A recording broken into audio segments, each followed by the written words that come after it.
పెమ్మసానన్నా ఏనా నువ్వా ఏంది ఏది పడితే అది మాట్లాడుతున్నావు? అమెరికాకు పోయి 4 డబ్బులు సంపాదించుకొని వచ్చేసినావని ఆ డబ్బుతో ఆ గల్లా జయదేవ్ అన్న ఆయన ఏదో పాపం అనాసక్తితో వద్దనుకుంటే నువ్వేదో ఎంపీ అయిపోయినావు. ఆ ఎంపీ అయిపోవడంతో మీ క్యాస్ట్ లో ఒకరికి సెంట్రల్ మినిస్టర్ ఈకపోతే మీ క్యాస్ట్ వాళ్ళందరూ బాధపడతారని చెప్పేసి చంద్రబాబు నాయుడు గారు నిన్నేదో కేంద్ర మంత్రిని చేసేసినారు. నువ్వేదో ఆ మెడికల్ ఫీల్డ్ లో ఉంటావు కాబట్టి ఏదైనా పనికి వస్తావని నువ్వు ఆ పని మానేసి ఏంది మీరు చేసే పనులు అంబటి రాంబాబు గారి ఇంటికాడికి మనుషులు పంపించి రౌడీల్ని ఆ ఇల్లంతా ధ్వంసం చేపించినారు. అదేమన్నా అంటే అంబటి రాంబాబుకి సినిమా చూపిస్తాను ఇంకా అని చెప్పి మీరే అత్యంత దారుణానికి పాల్పడినారు. సరే పోనీలే అనుకున్నాం, అదేదో చట్టపరంగా మేమేం చేసుకోవాలో చేసుకున్నాం. మళ్ళా ఏకంగా జగన్మోహన్ రెడ్డి గారినే ఒక మాటతో చంపేస్తాను నేను అనుకుంటే ఏందన్నా మీరు చంపేదా? జగన్మోహన్ రెడ్డి గారు ఏమన్నా మీ ఇంటికాడ వాచ్మెన్ అనుకుంటారేమే? మీ ఇష్టం వచ్చినట్టుగా ఏమైనా చేస్తే ఊరుకునేదానికే బాడీ షేమింగ్ చేసినాడా జగన్మోహన్ రెడ్డి గారా? చంద్రబాబు నాయుడు గారినా? ఏంది బాడీ షేమింగ్ అంటే? ఇప్పుడు మీకు మీసాలు లేవు, ఏం మీసాలు మగోడు మామూలుగా మీసాలు పెట్టుకోవాలా, ఎందుకు పెట్టుకోలేదని అంటే అది ఏదైనా బాడీ షేమింగ్ అవ్వచ్చు, లేదు ఇంకో రకమైన మాటలు ఏమైనా అవ్వచ్చు. ఇట్లాంటివేం మాట్లాడలేదే జగన్మోహన్ రెడ్డి గారు. ఏమన్నారు?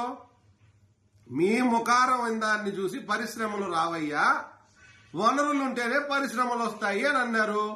ఆంధ్రప్రదేశ్ లో వనరులు ఉంటే వస్తాయి, ఆ వనరుల్ని ప్రభుత్వ పరంగా సృష్టించి వారికి ప్రోత్సాహకాలు ఇస్తే వస్తాయి. అంతేగాని మీరు పెట్టమని చెప్పినారని చెప్పేసి ఏడంటే ఆడ నదుల్లో ఫ్యాక్టరీలు బెటర్ కదా, ఎడారుల్లో బెటర్ కదా, వనరులు ఉండాలా అది చెప్పింది. అంటే ఒకరు ఫేస్ చూసి రారు నాయన, వనరులు ఉంటే వస్తాయి అని చెప్పి ఉద్దేశం. దానికేంది బాడీ షేమింగ్ చేసింది? మీ చంద్రబాబు నాయుడు గారు ఏమన్నారో తెలిసిన జగన్మోహన్ రెడ్డి గారిని ముఖ్యమంత్రిగా ఉండేటప్పుడా తెలియదు మీకా? సైకో అన్నాడు. అది ఎంత పెద్ద పదమో. బాడీ షేమింగ్ కాదు, అది వ్యక్తిత్వాన్నే షేమింగ్ చేయడం. ఇట్లాంటి మాటలకు మీరు పోయి చంద్రబాబు నాయుడు గారు క్లాస్ తీసుకోరా? తప్ప ఇట్లాంటిది నాయుడు గారు ఇట్లా చేయకూడదని చెప్పాలి కదా. మీరు చెప్పినారు మీరా? మీ చిన్నబాబు గారు ఏమన్నారు? లండను గిండను మింగడం ఏదేదో మాట్లాడినారు. ఇవన్నీ తప్పు కదా? ఇవి క్యారెక్టర్ ని తక్కువ చేసి మాట్లాడటం కదా? ఏందో ఆయన ముఖారం ఏందని చూసి రావు ఫ్యాక్టరీలు అంటేనే మీకు అంత బాధ కలిగిపోయిందా? దాంట్లో ఏం పూతుండదో మాకైతే అర్థం కావడంలే. ఇవేందంటే పెమ్మసాని నాయకులని మీ ఇంటి పేరుంది, మీరేదో అప్పట్లో రాజులంట. ఆ రాచరిక భావాలే మీకు ఎక్కిపోయి మీ దగ్గర డబ్బు ఉందని అహంకారంతో ఏదంటే అది మాట్లాడతారు. ఎందుకంటే మీరు ప్రజలకు సేవ చేసో లేదు మీరు అనుకున్న మీ పార్టీకి సేవ చేసో ఏ రకమైన సేవ చేసో మీరు వచ్చిన వాళ్ళు కాదు. డైరెక్ట్ గా అమెరికా నుంచి బాక్స్ తో వచ్చినారు, ఎంపీ అయిపోయినారు, సెంట్రల్ మినిస్టర్ అయిపోయారు. కాబట్టి మీకు కన్ను మిన్ను కాని రావడంలే. అహంకారం తగ్గించుకుంటేనే రాజకీయాల్లో 4 రోజులు ఉండగలుగుతారు.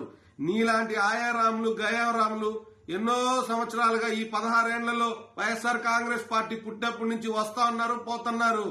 కానీ జగనన్న మాత్రమే స్టాండర్డ్. కొంచెం గుర్తు పెట్టుకోండి.